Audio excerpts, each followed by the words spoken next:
"Dad, it's Mom." Pete smiled as he took the phone from his daughter. He knew what this call would be about, but was excited to talk to his wife for the first time that morning.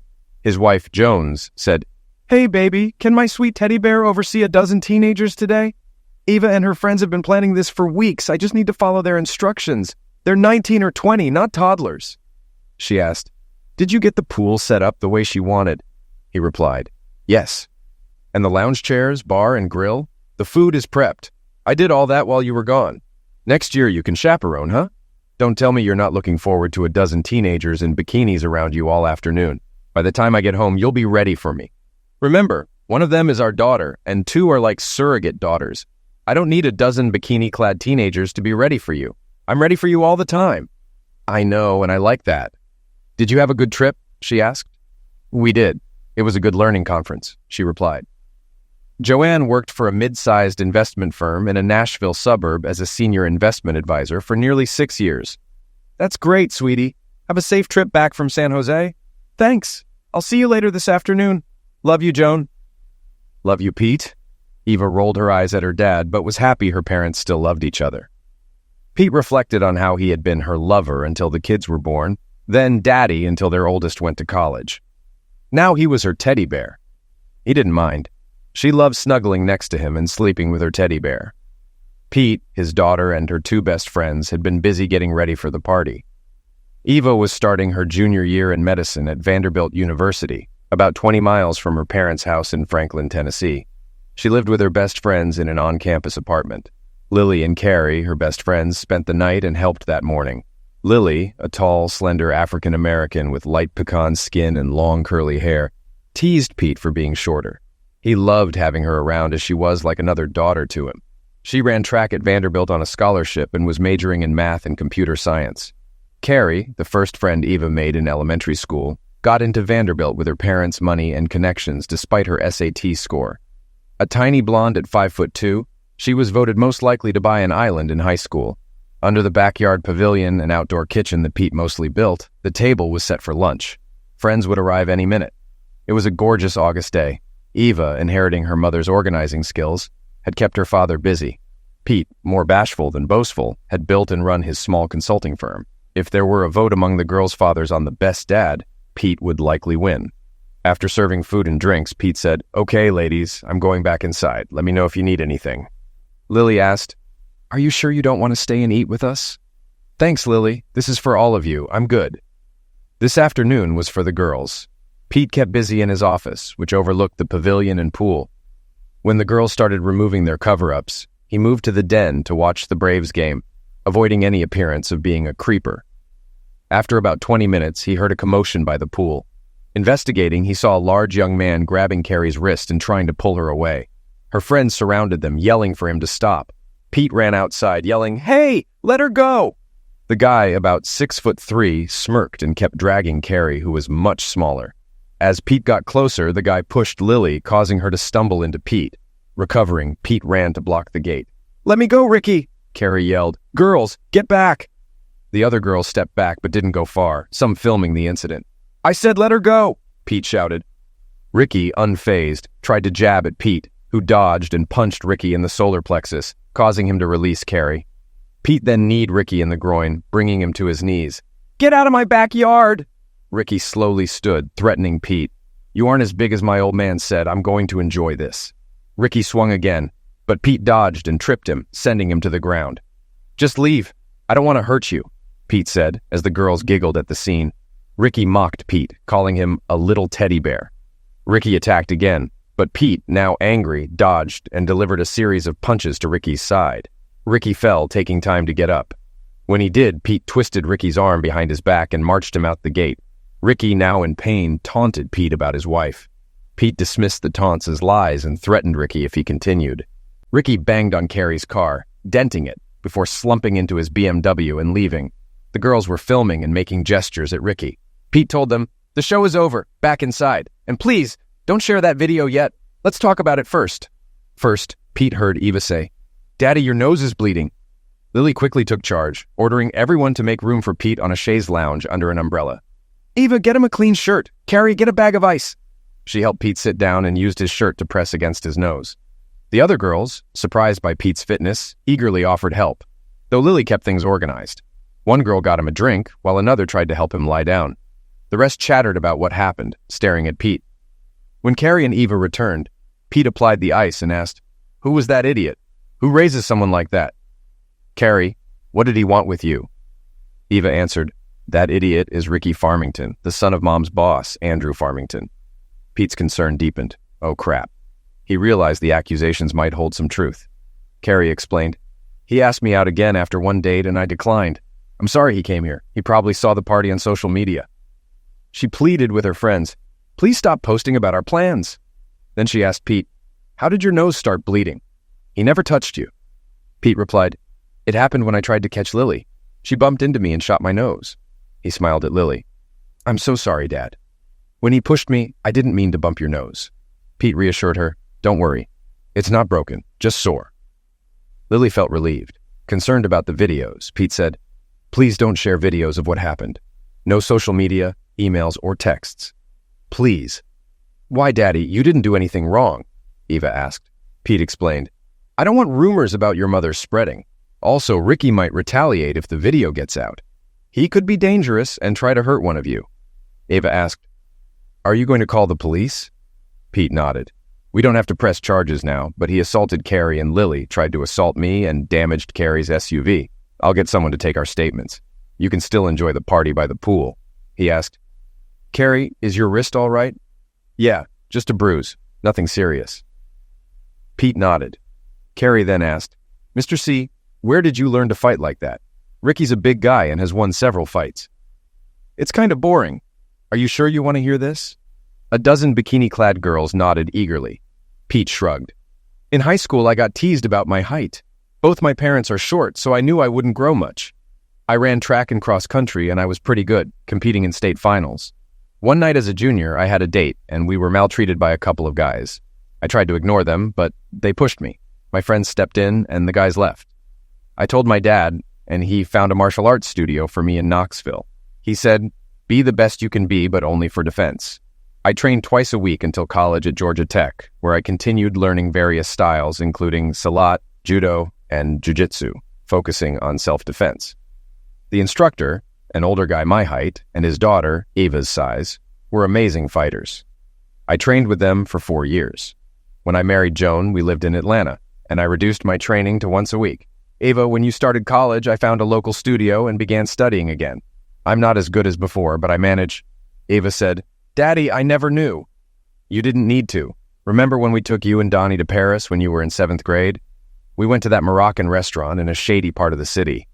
I didn't want to go because it seemed unsafe, but your mom insisted. On the way back to the car, 2 guys, one tall and one short, came up behind us. I gave your mom the keys and told her to take you to the car, start it, and honk once inside." Eva nodded. "They yelled at us to stop. You told Mom to take us to the car." "Yes. The tall one pulled a knife and demanded money. I acted like I didn't want trouble, but took his knife and stabbed his knee. He screamed. The short guy pulled his knife, but I disarmed him too. Their friends started running towards us, so I ran to the car. Your mom had pulled onto the street, ready to go. I jumped in and we sped off. That was the only other time I faced something like this before today." Pete didn't tell them the whole truth. One time, after Donnie and Eva were born, just before moving to Nashville, he and Joan were out dancing in Atlanta. Joan's ex, Bobby Taylor, an Atlanta Falcons player, approached them. Joan didn't think much of it, but when she accepted his dance invitation, Pete was fuming. Later, Pete followed Bobby to the restroom, where Bobby made comments about missing Joan. Pete wasn't having it. When Bobby tried to push past him, Pete put him on the floor, breaking his ulna. Bobby's career suffered as a result, and he was eventually traded. No charges were filed. Pete addressed Eva's friends. "Please don't share that video. There should be exactly 13 copies, including mine and no more." The girls promised, and Pete hoped they meant it. "Forget about that idiot," Lily quipped. "You mean he's an a-hole?" Pete smiled as the girls laughed. He went inside to call the police. When the officer arrived, the girls quickly covered up and explained what happened. The officer checked Carrie's wrist, which was red but not seriously injured. Pete's nose had stopped bleeding, and Carrie's mom had come over. The discussion took 40 minutes. Once the police left, the party resumed. Carrie hugged her mom and watched her leave. Eva asked Pete, Dad, can we stay here until we go to Carrie's? We plan to go out dancing after dinner, but prefer to dance here tonight. Of course, Eva. I love having you here. She hugged him and returned to her friends. Pete caught the last inning of the Braves game, and they were losing. He got a text. Plane delayed, we'll be home late. He sighed, feeling uneasy about Ricky's words. Pete danced with more of Eva's friends, who tried to teach him the electric slide, much to their amusement. Around 10 p.m., they left for Carrie's. Pete got hugs and thank yous from the girls. Cleaning up outside, he heard the garage door open. Joan was home. He helped with her bag, and she hugged and kissed him. I missed you. How was the party? It was interesting. I'll tell you in a minute. They just left for Carrie's. I thought they were going out dancing. They decided to dance here. Did you watch them from inside? She teased. No, Lily pulled me outside, and I danced with most of them. Well, if I weren't so tired, I'd take care of you. Pete wasn't in the mood either. Let me get your bag inside, and I'll pour you some wine. I have quite a story to tell. Curious, Joan followed him in. She sipped her wine as he sat across from her. This must be serious, she said, snickering. Pete recounted the incident, leaving out Ricky's comments. Joan was shocked someone would attack sweet Carrie. When Pete revealed the assailant's name, Ricky Farmington, Andrew's son, Joan was in disbelief. No way, there must be some mistake. Pete added, clearly Andrew forgot to teach him a few things. Joan giggled. Wait, you took Ricky out? My husband? All 165 pounds? Punch that tank? What's the joke? She laughed, finding it hard to believe. Pete was not amused. Joan saw his disappointed expression and said, Oh, come on, Pete. I'm not trying to hurt your feelings, but be realistic. How else could he take it? I'll be there as soon as I finish this glass. She was shocked when he said, Don't bother. Joan went to the kitchen, calling to him, but he didn't reply. Upstairs, he wasn't in their bedroom. He was in a guest room. She asked, Pete, what are you doing in here? I missed you and wanted to snuggle with my teddy bear tonight. Teddy bear? He wondered if the nickname was affectionate or mocking. He was too tired to argue and said, Guess we'll both be disappointed. He closed and locked the door. After a few minutes of knocking and pleading, she left, confused and thinking her husband must be losing his mind. The next morning, Pete knew she'd sleep late after her long flight. He wondered if she even went on the trip, which irritated him. He sneaked into their bedroom for his running clothes, had a small breakfast, and went for a long run. 7 miles later, he returned. Joan looked unhappy. Mister, we need to talk. I don't think you told me everything last night. He ignored her and went to the shower, locking the door behind him. After showering and dressing, he went to his office, where Joan was waiting. Andrew called. Ricky had blood in his pee and went to the ER. Ricky told Andrew you shot him from behind and they want to file charges. Pete replied, Of course he's lying. He's embarrassed your teddy bear threw him out. Andrew's very angry. Why did you attack him? Because he was attacking Kari. You know, the Kari we've loved like a daughter for over a decade? He was dragging her out of our backyard and I stopped him. Do you believe their story over mine? Do you think I sucker punched him? Joan said. I'm sorry, Pete. I just can't believe you could do that face to face. Pete was frustrated. So you think I couldn't handle him face to face? No offense, honey, but he's huge. Remember Paris? You were running from that little guy? That was after I dealt with the big guy. This is pointless. He realized she doubted him. She continued, Do you know how difficult this will make things for me? Pete was surprised. Oh, excuse me. What was I supposed to do? Use a weapon? My hands, he replied. Nonsense. I've seen you work out. How could you hurt Ricky with just your hands? Thanks for the faith. That was sarcasm. She rolled her eyes. What do I tell Andrew? Tell him his son needs to apologize to Carrie and me. I will not. Ricky said he did nothing wrong. Pete shook his head. You must be delusional to believe him over your husband. Did Andrew give you pills while you were traveling? Joan's face flamed, about to reply, when a vehicle drove up and honked. Relieved, they saw Eva, Lily, Carrie, and her dad Brian arrive in a Bentley. The girls hugged Pete and Joan, then Brian shook Pete's hand. Pete, thank you for looking after Carrie. It means a lot to me. Pete, uncomfortable with the praise, said, We love Carrie. No way was I letting that idiot leave with her. You'd have done the same. Joan asked, Girls, can you explain what happened? I'm hearing different stories from Ricky and Pete. Eva asked, You don't believe Dad? Not exactly. I just want to hear it from someone else. It all sounds so preposterous. Pete shook his head and went inside. He grabbed his laptop and an overnight bag, needing time to think. When he returned, Brian, Carrie, and Lily were gone, and Joan looked stunned. Pete asked, "So what are we going to do about that idiot? Someone needs to teach him manners." Joan scoffed. "And you think you can do it?" Pete couldn't believe it. "He's probably pretty pissed," Joan said. "I don't think you'll be so lucky next time." Pete's face turned from shock to fury. "When did you lose all respect for me, Joan?" "What? You're being ridiculous. My feelings haven't changed. I'm proud of you." "Well, call me skeptical. Did you know I have C-level contacts from Fortune 500 companies who respect me? Apparently, I get more respect in my industry than at home. These last couple of days have been very educational." "What does that mean?" "Not for you to worry about. I've decided. If Ricky or his father doesn't apologize to me and Carrie by 6 p.m. tomorrow, Brian and I will call the police. He needs to pay for the hood of her SUV, too." "You can't be serious. I still have to work with Andrew."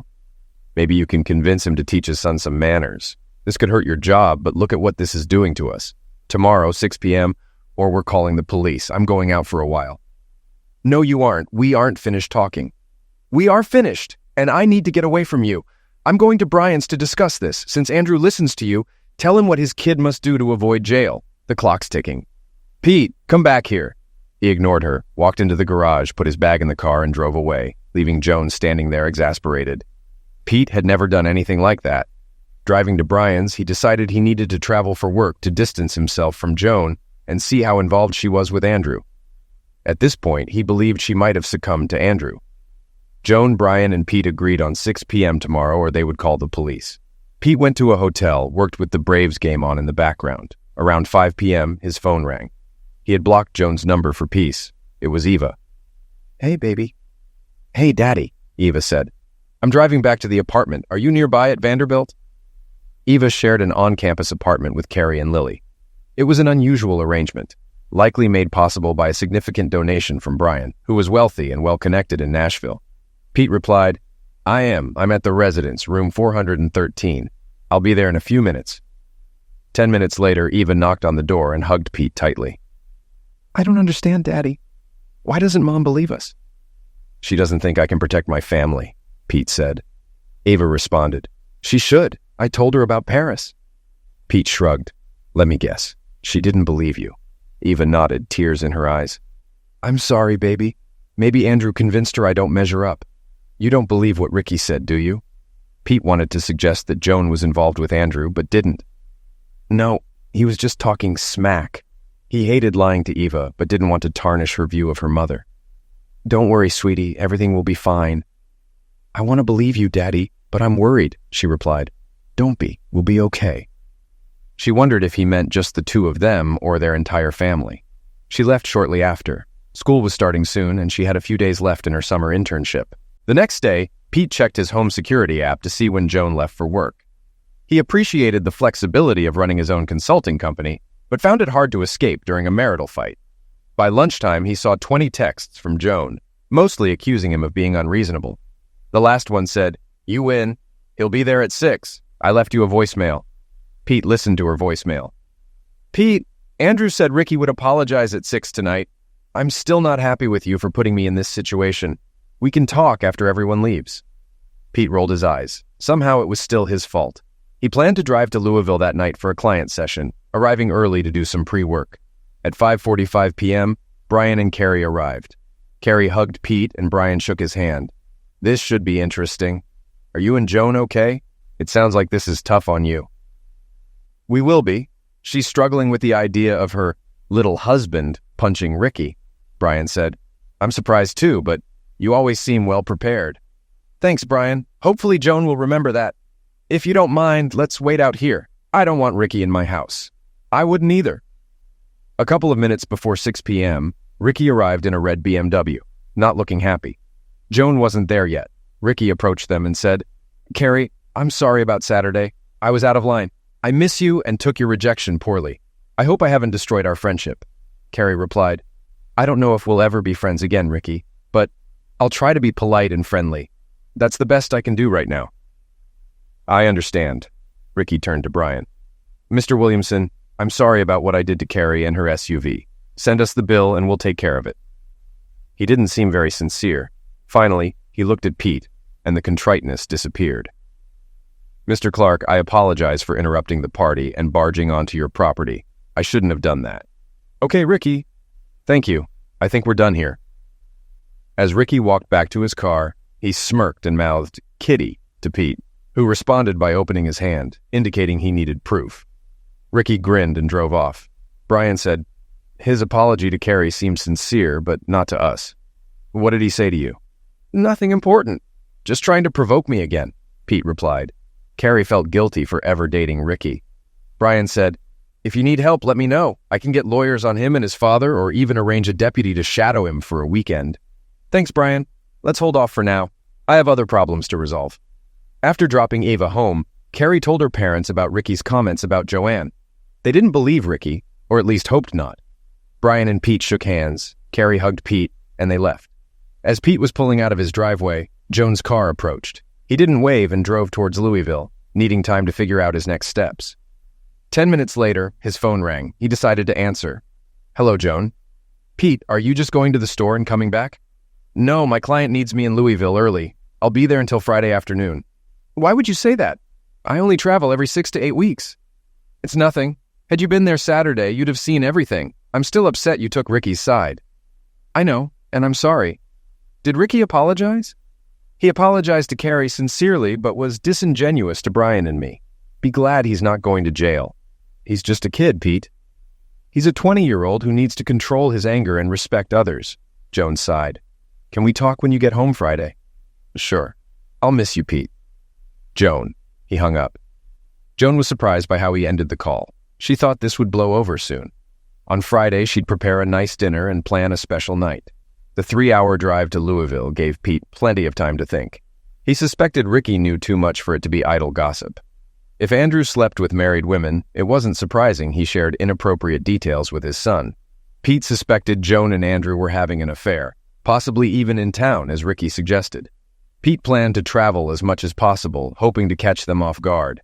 He considered hiring a PI, but decided to install hidden Wi-Fi cameras in his house. He ordered them to be delivered to his hotel on Thursday, hoping they would never record anything but not liking the odds. It was a long week for everyone. Eva called her dad a few times, and he assured her he was fine. Donnie called once to check on him, too. Joan left texts and voice messages saying she loved and missed him, conveniently when Pete was with clients. He was glad because he didn't want to talk to her.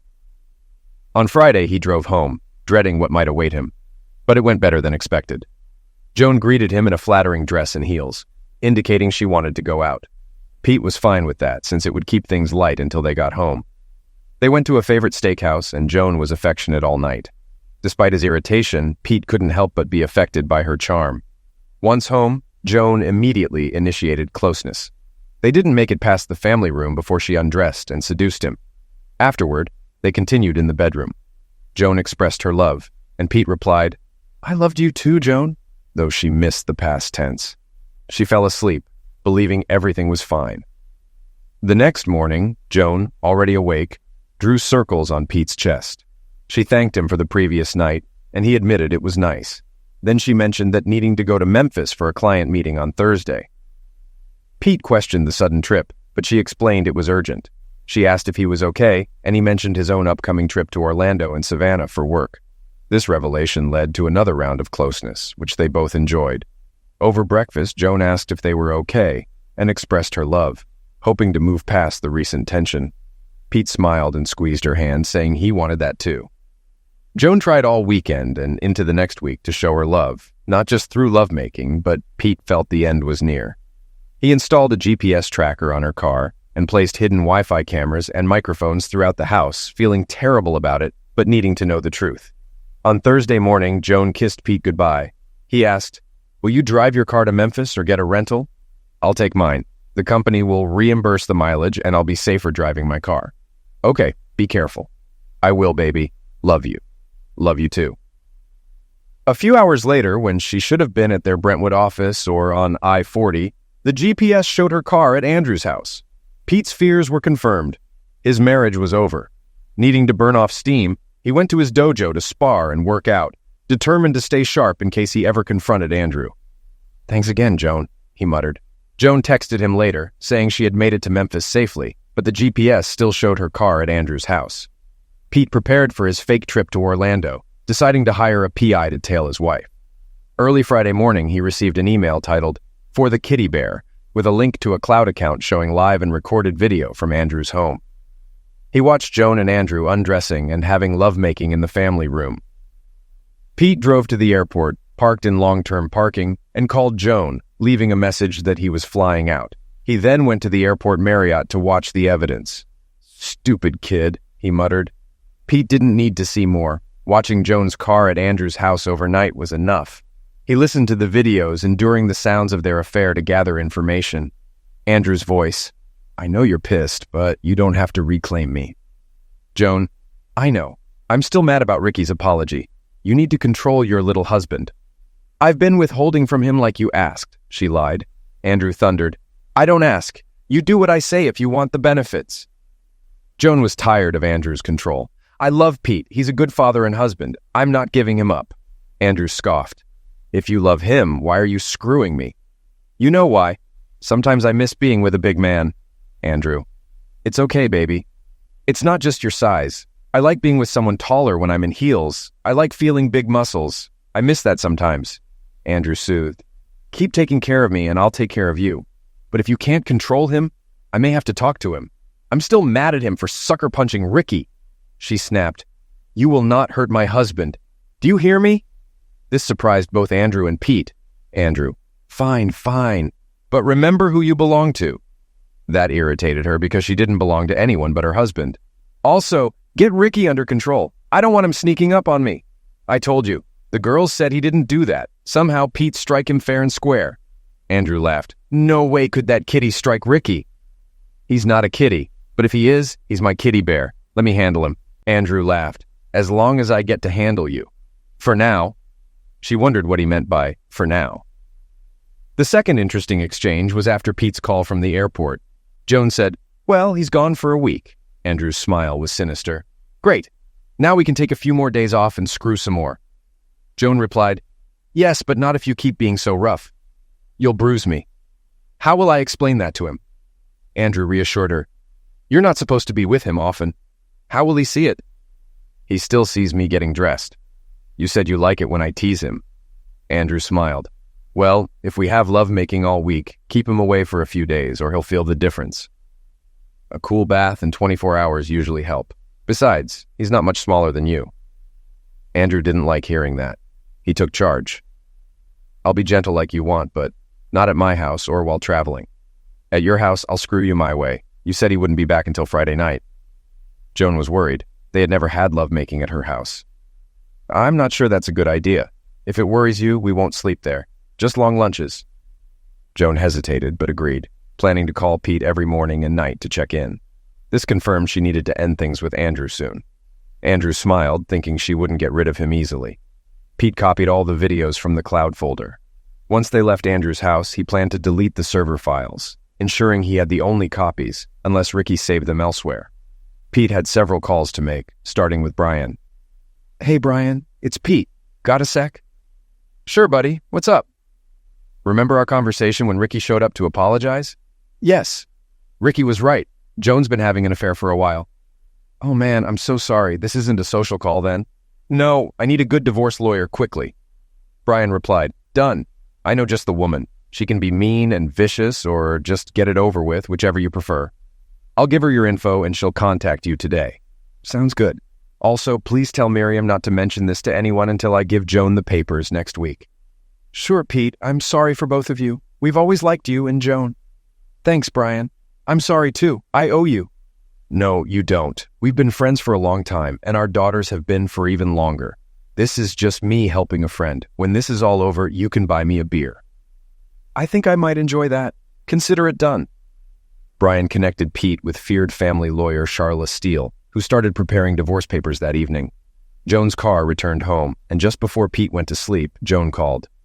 "Hey, Pete, how's Orlando?" "Hot and humid, typical for late August. How's Memphis?" "Nashville, actually. I got back this afternoon. It's lonely without you." "I wish we could have another Friday night like last week." "Yeah, I'd like that too," Pete said, longing for the days when he thought his wife was faithful. They talked for a few more minutes, and Joan professed her love. "Love you, Pete. Love you too, Joan."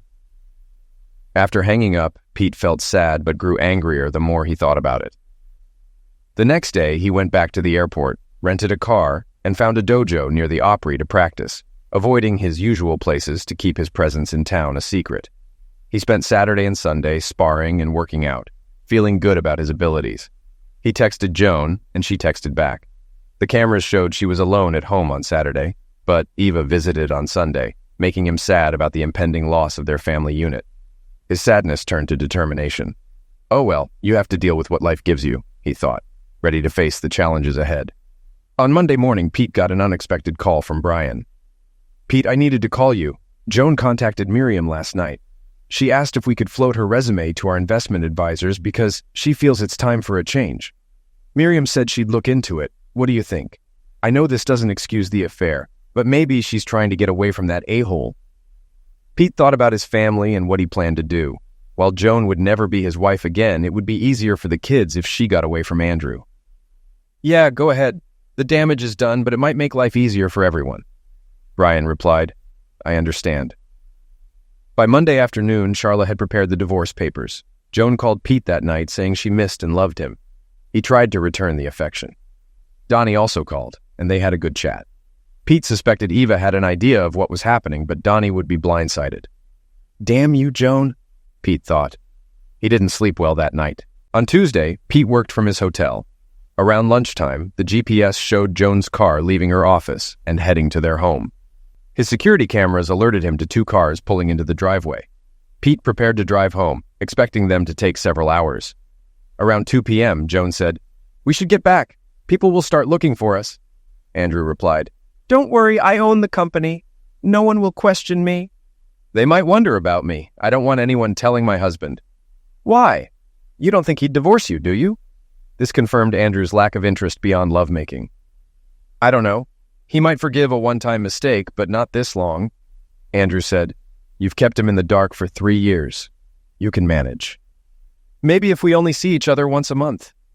"The last few weeks have been risky. I should get back to the office."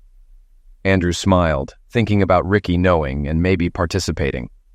Joan was a good employee, but replaceable. He felt he had control over her, knowing she wouldn't risk accusations getting back to her husband.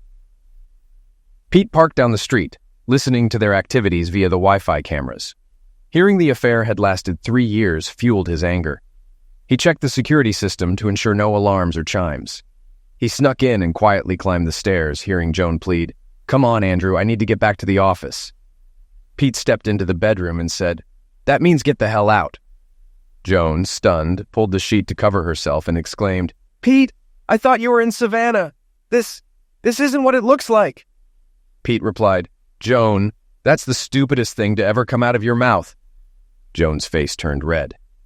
"Good, at least you have some shame," Pete said.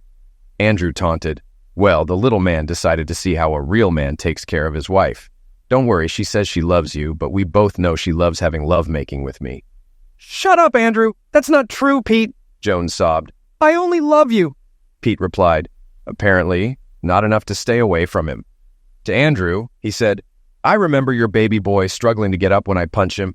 Maybe I should give him another lesson for you screwing my wife, or do you want to take your best shot at me?" Andrew threatened, "I'm going to punch you to pass away in your own house in front of your wife. She wanted a bigger and better man. Yeah, get dressed and meet me in the backyard. I don't want you unclothed when the ambulance comes." As Andrew retrieved his pants, Pete laughed and pointed at his tool. "Joan, you traded me for that baby carrot. You might have wanted a taller man, but you didn't get a bigger one." Actually, Andrew was a little bigger, as Joan described, but no man likes being laughed at about his size, and Pete wanted Andrew angry. Pete left the room, not waiting for them. Joan cried harder, seeing Andrew follow her husband. She lunged at Andrew, scratching his shoulders and back, but he backhanded her, knocking her against the headboard, stunning her. Pete, unaware of Joan being striked, moved quickly downstairs. He didn't want his home destroyed in the fight, so he inserted a mouthpiece and sprinted into the backyard. Andrew followed closely. Andrew taunted, "I'm going to enjoy punching you, Pete. After, I'll screw Joanne by the pool so you can watch." Pete, speaking around the mouthpiece, replied, "I don't care if you screw her. She doesn't matter to me anymore. This is to teach you not to screw married women." Andrew, thinking his superior reach would help, approached Pete in a boxing stance. Pete noticed Andrew's large arms but flabby midsection, suggesting poor cardio. Pete planned to tire him out. For the security cameras, Pete kept his hands up to appear defensive. Andrew rushed, throwing jabs and trying to grab him, but Pete easily dodged. After several failed attempts, Andrew was breathing hard. Finally, Andrew threw a big right-handed haymaker. Pete countered by punching Andrew hard in the right kidney, causing him to bend over in pain. Pete then delivered a vicious elbow to the same spot, bringing Andrew to his knees. Pete waited for Andrew to stand, needing him to look like the aggressor for the recording. Andrew struggled, but eventually got up, trying to box again. Pete, enjoying the sight, returned jabs to Andrew's damaged sides. Each blow caused Andrew visible pain. Realizing he couldn't win, Andrew tried to rush Pete, hoping to grab him. Pete tripped him, then delivered a crushing kick to the groin when Andrew was on his hands and knees. Andrew cried out and curled into a fetal position, incapacitated. "Pity," Pete said. "Who's the bear now? You're lucky I don't drown you in the pool." Back in the house, Joan regained her wits, threw on a robe, and called emergency, saying her husband and boss were fighting. She ran downstairs, grabbing her phone, but froze when she passed Pete's office. Pete sat on the ground about 10 feet away, listening to Andrew whimper in pain. Normally, he would have hated to see anyone hurt so badly, but he felt nothing for Andrew except a sense of justice. He waited for the police or ambulance to arrive, hoping Joan had called them. He wondered where she was. Suddenly, Joan ran out of the house with a rifle, a black eye starting to show. She aimed it at Andrew, yelling, "You will not hurt my husband. I'll liquidate you." Pete jumped up to calm her. "Not much chance of that happening," he said, hugging her and pointing the weapon down. He gently took the weapon from her and set it aside. When the police arrived, she was still repeating, "You will not hurt my husband." The officer removed the shells from the rifle and checked on Andrew. He was coughing up blood, surprising the officer since the visible marks were only red sides and early bruises. Noticing Joan's black eye, he asked, "Ma'am, are you okay?" She replied, He. Then she sobbed and pointed to Andrew. "He assaulted me. When my husband showed up, Andrew chased him." Pete was bewildered. The officer suggested, "Ma'am, you need to go to the hospital so the misuse can be documented." "Can my husband take me?" "Sure, but go as soon as possible," the officer replied. He looked at Pete and said, "You look unscathed. Are you a black belt or something?" Pete shook his head. "Or something. I know how to protect myself and my family, but I'm much more damaged than you can imagine." Joan wept on Pete's shoulder, knowing she was the one who had hurt him. Pete took her inside to get dressed for the hospital. She asked him to help her change, but he refused, not wanting to see the bedroom where she had been with Andrew. Joan looked like she had aged 10 years. As they left, Pete asked the officer, "Can we have his car towed? Joan doesn't need to see it." The officer agreed. In the car, they drove in silence until Joan said, "Speak to me, Pete. Yell at me, scream at me, call me a 304 again, but tell me what you were thinking." Pete continued to drive. After a minute, he said, "Assault? How are you going for assault? Everyone will know it was consensual. I won't lie for you." Joan's face fell. "I want to use this to keep him away. He was too controlling, and I plan to leave him in the firm anyway," she said. "So I've heard," Pete replied. She looked surprised. "Just because I'm short doesn't mean I'm not smart," Joan said. "I know," Pete responded. "I would ask why, but I already know." "I'm sorry," she whispered. "The sad thing is, I would do almost anything for you. But I can't change what you've held against me all these years." "You should never have married me, Joan," Pete said. "Please don't say that. I made a horrible mistake. We have a great family, house, and jobs. We have a good life," Joan pleaded. "Except for your dependence on taller, larger men," Pete remarked. That hit hard. He continued, "You should have thought about all those things and decided an affair wasn't worth the risk." "I know. I was stupid. Can you forgive me?" she asked. Pete shook his head. "Maybe one day, but not soon," he said. "So, is there a chance we will stay together?" she inquired. "No, that isn't going to happen," he replied. "But why?" Joan asked. "Why do you think?" Pete responded. "Because of the affair. We can go to counseling. We can overcome this," she suggested. "Joan, this wasn't just an affair. His son sent me a link to a cloud account with videos of you and Andrew from Thursday and Friday," Pete revealed. She gasped. "I don't know if Andrew set it up or Ricky. Either way, I heard you. You won't have to worry about wearing heels around me anymore. It never bothered me," she said. "I wish I knew that." It always bothered you, he replied. You won't have to worry about people thinking your short husband is an easy target. Do you still think Ava made up the story about Paris? Joan asked. Joan's almost imperceptible shake of her head said it all. Oh, and by the way, when Ricky emailed me the link, he mentioned that Andrew had agreed to let him screw you too. No wonder he acted like he owned our backyard. He had no respect for me or our marriage. Who disrespected it first? You did, Joan. Joan was devastated by the realization that she had disrespected Pete first. She was also appalled that Ricky thought he could have lovemaking with her. She now understood why he had been hanging around so much, and couldn't believe she had fallen so far. Pete, I don't know what to say except that I'm sorry. Sorry isn't enough. You lost faith and respect for me, even though I'm a better man than him in every way. That just wasn't enough for you, was it? Joan looked out the window, tears streaming down her face. What now? She asked. I plan to give you divorce papers today. I'll hold off, depending on how the next few days go. We're still getting divorced, but giving you the papers on the day you were supposedly assaulted wouldn't look good in court. He asked, so how do you plan to pull off assault? And what was with the rifle? Do you plan to send an innocent man to jail? I wanted to send him to the morgue, but you were just as guilty as he is. Joan felt like jumping out of the moving car. There's nothing innocent about him. Just tell the police you found me crying in the bedroom, and once Andrew saw you, he came after you. I'll handle the rest so you don't have to lie. That is a lie, Pete said. I know, but I was pleading for him to leave. The tears would have come soon. I have a black eye to prove he shot me and his skin under my nails to show I fought him off. Pete said, and don't forget your inner part full of his. That'll show he assaulted you. Joan broke down sobbing. Pete asked, why did you get the rifle? Pulling herself together, she said, crazy things happen in fights. I wasn't going to let him hurt you. I grabbed it not knowing what the scene would be like when I came outside. Was it what you expected to see? They both knew the answer. Pete appreciated her desire to protect him, but she should have thought about that 3 years ago. A few minutes later, while still in the car, Pete called Brian. Brian, it's Pete. Joan and I are on the way to the hospital. We need a good attorney fast. I'll give you the details later today.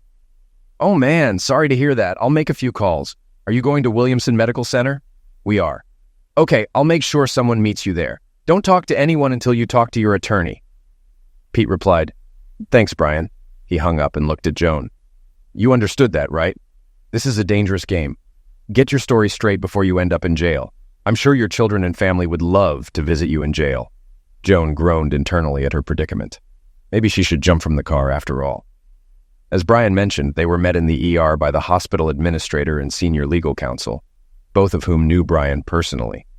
The attorney was also distantly related. Their main goal was to ensure Joan and Pete were seen immediately and not questioned until Brian's attorney arrived. Once she did, the attorney quickly understood what Joan was trying to achieve. They documented everything, including the length of the affair, Ricky's involvement, the videos from Andrew's place, and the Clark security system. Joan was humiliated, detailing everything in front of Pete, who was numb with disbelief. The attorney advised Joan to seek an out-of-court settlement to get compensation and move to another firm. She doubted the DA would prosecute due to the long affair, making it seem like sour grapes. Andrew would likely want to avoid civil court and headlines about the striking he received. Pete asked for a moment alone with Joan. I don't care if the settlement is for $10,000 or $10 million. In the divorce, I want the house, a 50-50th split of other assets excluding my consulting business, and no alimony. You might want to get as much as you can. Wait, you can have the bed. After today, that filthy thing is yours. Joan realized she would be alone in this. You would fight me for the house, she said.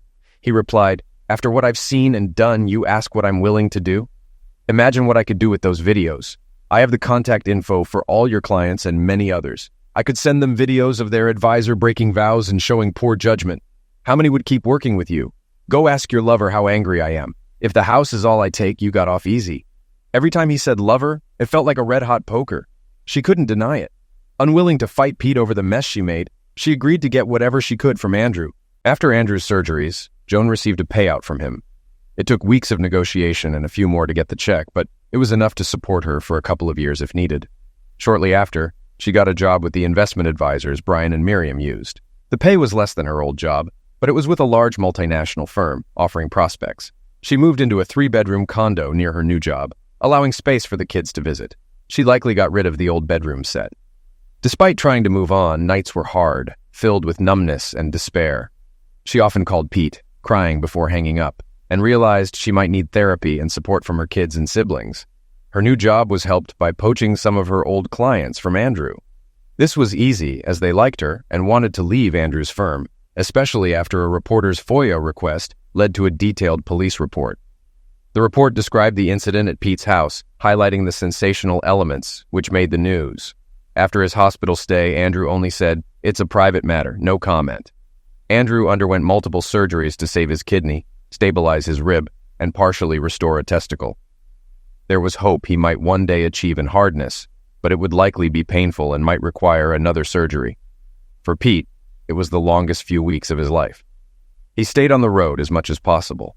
The following months, including Thanksgiving, were painful. He felt physically ill the day Joan moved out. The breakup of their family was worse than his grandparents' pass-aways. Ava had partially prepared for the situation due to Ricky's comments, which grew into the truth. She hated her mom for hurting her dad and knew it would take time for their relationship to recover. Despite her anger, she decided to support and try to forgive her mom. Eva prepped Donnie, so he wasn't completely blindsided. He was furious with their mother. Being in his last semester at Georgia Tech, he stayed out of the mess and avoided her calls. The situation affected both kids' studies. Despite getting the house and the divorce, Pete considered selling it with the kids gone. Then the three sisters stepped in to try and cheer him up.